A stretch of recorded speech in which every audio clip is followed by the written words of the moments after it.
صبحتان بخیر و پرفیض باشد کاربران گرامی آزادی ویدیو. امیدواریم در هر کجایی که هستید خوب و سلامتید و البته همراه با رادیو آزادی که پیوسته تلاش میکند شما را در جریان خبرهای تازه بگذارد.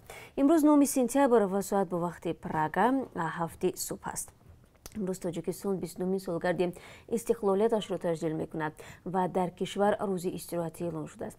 روز گذشته پرزیدنت امالی رحمان در پیام شادباشی خود بخشیده به جشن استقلال اساساً از پیشرفت‌های حکومت کشور در زمان مستقلیت گفت و از سالهای جنگ شهروندی یاد کرد.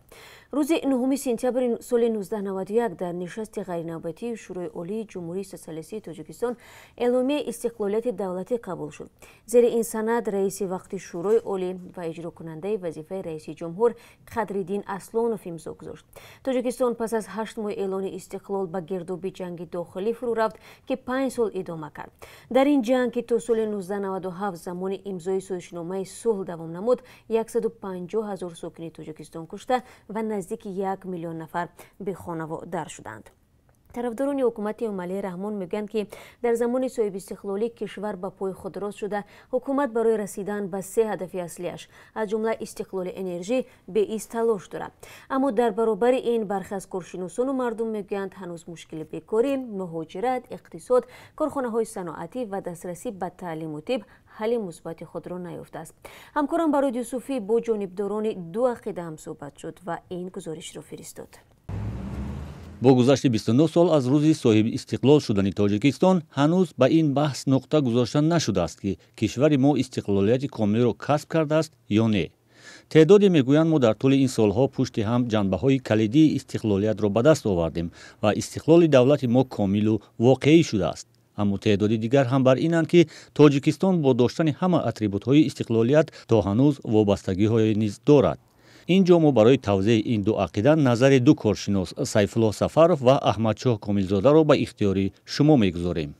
استقلالیت و آزادی بزرگترین یک نعمتی است که برای یک دولت و یک ملت، پیش از همه برای یک ملت و بعد برای یک دولت میرسد و اون دولت و اون ملت همین نعمت داشته باشد. استقلالیت را در نتیجه مبارزه‌های خیلی دور و دراز تاریخی و آخرینش در سالهای 90 به دست آورده است. این استقلالیت برای ما همه امکانات‌های رشدی ملی را داده است. ما حالی با اون حد کاملی که یک ملت یا یک دولت استقلالیت کامل داشته باشد به اون نمیرسیم. اصلا استقلالیت ما هم کامل است هم واقعی. منقدان این عقیده هم موجود هستند که اونها بعضی عامل‌های خیلی نظرناگی را همچون یک عامل بسیار بزرگ نشان میدهند. مثلا بودن 201 دیویزه روسیه یا یک چیزی به همین مانند و میگویند که ما گویا استقلالیت کامل نداریم. اما طوری که میبینیم در خیلی از مسائل های ما مثلا کشور روسیه که یک ابرقدرت منطقه است و ما در این منطقه قرار داریم اون تاثیر میرساند، زیر فشار میگیرد و میبینیم که خیلی کارها به منفعت روسیه حل میشود، چرا که ما در همین حوزه در زیر اطاعت بعضی مسئله ها مربوط به او میشود و در اطاعت او قرار میگیریم. شما نویدی بمدودی رو تماشا دارید. 9 سپتامبر طبق نقشه باید هواپیمای شرکت سومون ایر با خطسر دوشنبه دهلی پرواز مخصوص رو انجام بدهد. با این هواپیما آنهای سفر کرده می توانند که روادید طبی سفارت هندوستان در تاجیکستان را از ماه مارس امسال داشته باشند. طبق طلبات داشتن نقاب طبی و دستپوش برای همه مسافران حتمی است و آنهایی که تب بلند و یا علامت‌های بیماری را دارند به داخل هواپیما راه داده نمی‌شوند. همزمان امروز از روی جدول هواپیمای شرکت سومون ایر به انتقال شهروندان تاجیکستان از روسیه به وطن ادامه میدن. یک پرواز از نوسیبیرسک و 2 پرواز دیگر از مسکو به دوشنبه در نظر است. دیروز سفیر تاجیکستان در روسیه ضمن صحبت با رادیو آزادی بار دیگر تاکید کرد که فرستادن شهروندان به تاجیکستان طبق رویخط ترتیب داده سفارت و نمایندگی های کشور در شهرهای گوناگون روسیه صورت میگیرد. مسافران وارد شده در رویخط بلیط ها را تنها باید از خزینه شرکت‌های هواپیمایی در فرودگاه خریداری نمایند. дар идомаи мавзӯи фурудгоҳ дар фурудгоҳи домодедоваи Москав кормандони хадамоти гумрук як зодаи Тоҷикистонро бо беш аз 2 миллион рубли русӣ дастгир карданд. Шаҳрванди Тоҷикистон ки аз Москав ба Душанбе парвоз мекард, барои ин миқдор маблағ эъломияи гумрукиро пур накардааст. ӯ ҳангоми гузаштан аз хатти сабзи фурудгоҳ ба кормандони гумрук эътироф кардааст ки зиёда аз 2 миллион рубл дорад. Ба ҳангоми кофткови бағоҷи дастии ӯ пул пайдо карда шуд. Барои нақзи қонунгузории гумрукӣ ин мусофирро ба маблағи зиёда аз 653 000 рубли русӣ ҷарима бастанд. Тибқи қонунҳои Русия ва Иттиҳоди Евразес, як нафар ҳангоми гузаштан аз марзи ин иттиҳодия ҳаққи танҳо маблағи баробари то $10,000 бидуни эъломияи гумрукӣ берун баровардан дорад. Президенти Беларус Александр Лукашенко гуфтааст, шояд воқеан ҳам ӯ дар курсии президентӣ каме бештар нишастааст. Ин изҳороти ӯ дар суҳбат бо телевизионҳои Русия рӯзи 8 сентябр дар ҳоле буд, ки як шабонарӯз нопадид шудани 3 узви аршади мухолифин мояи интиқодҳои бисёр ҷониба шуд. Матбуоти русӣ бо такя ба Лукашенко навиштанд, ки ӯ аз мақом рафтанӣ нест. Дар изҳороти Иттиҳоди Аврупо гуфт, режими Беларус аз рӯи одамрабоиву таҳдид талош мекунад пеши рӯи эътирозҳои мардумии чорафтаи охирро бигирад. Дар ин муддат ҳазорҳо эътирозгар боздошт, журналистон таҳдиду озор ва ронда шуда наворҳои видеоӣ дар бораи ваҳшонияти нирӯҳои интизомӣ дар нисбати боздоштшудаҳо гувоҳӣ медиҳанд. Раҳбарии мухолифонро Светлана Тихановская бар уҳда дорад, ки дар интихоботи 9 август ӯро мағлуб эълон карданд ва ӯ маҷбур шуд баъди чанд рӯзи интихобот ба Литва биравад. Рӯзи 8 сентябр Тихановская дар Кумитаи умури сиёсиву демократияи маҷмаи умумии парлумони Аврупо гуфт, ки бояд нисбати мақомоти Беларус таҳрим ҷорӣ шавад. Телевизиони давлати Эрон гузориш медиҳад, ки нозанин Зағари Радклиф, як корманди созмони хайрия, бо айбномаи нав мувоҷеҳ шудааст. Ин зани маҳбус шаҳрванди Британия ва Эрон аст.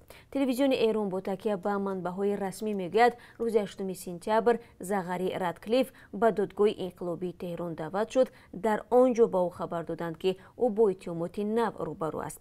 То ҳол тафсилоти бештар дастрас нест.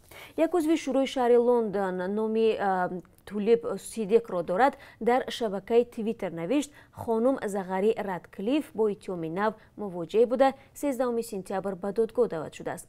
Ин хонум дар як лоиҳаи бунёди Thomson Reuters дар Эрон ифои вазифа мекард. Дар моҳи апрели соли 2016 аснои бозгашт ба Британия мақомоти эронӣ дар фурудгоҳи Теҳрон ба ӯ имкони рафтанро надоданд. Он замон додгоҳ бо ҷурми кӯшиши барқарор намудани ҳукумати Эрон Зағари Радклифро аз озодӣ маҳрум кард. Созмони ҳомии ҳуқуқи Amnesty International додгоҳи ин хонумро амиқан ноодилона номида буд. Дар моҳи марти соли ҷорӣ бо оғози пандемияи коронавирус Зағари Радклиф муваққатан аз зиндон раҳо шуд, вале ба ӯ иҷозат надоданд, ки аз ҳудуди ҷумҳурии исломӣ берун шавад. Оҷонсии зидди коррупсия мегӯяд, дар нисбати нозири андози ноҳияи Шоҳмансури шаҳри Душанбе бо иттиҳоми гирифтани пора парвандаи ҷиноятӣ кушоданд. Азиззода Рустам ба он муттаҳам мешавад, ки 12 июн аз соҳибкор А барои тартиб додани санади муқоисавӣ ва минбаъд мусоидат намудан дар қатъ кардани фаъолияти соҳибкорӣ ҳамчун пора 5000 сомонӣ талаб кардааст. Ин нозири андоз 1250 сомониро пешакӣ гирифтааст. Рӯзи 17 июн Рустам Азиззода баъди аз шаҳрванд А гирифтани маблағи боқимонда дар ҳаҷми 1500 сомонӣ дастгир гардид.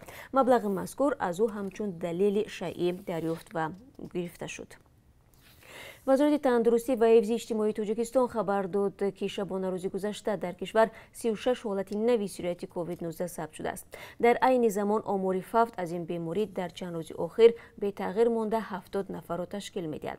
Дар маҷмӯъ то дирӯз дар Тоҷикистон расман 8860 нафари мубтало ба коронавируси нав ба қайд гирифта шудааст, ки аксарияти онҳо шифо ёфтанд. Зимнан гаронтарин футболбози ҷаҳон ҳамлагари бошгоҳи футболи Пари Сен-Жермен ва мунтахаби Фаронса Килиан Мбаппе ба коронавирус гирифтор шуд. Дар ин бора сайти Федератсияи футболи Фаронса хабар додааст.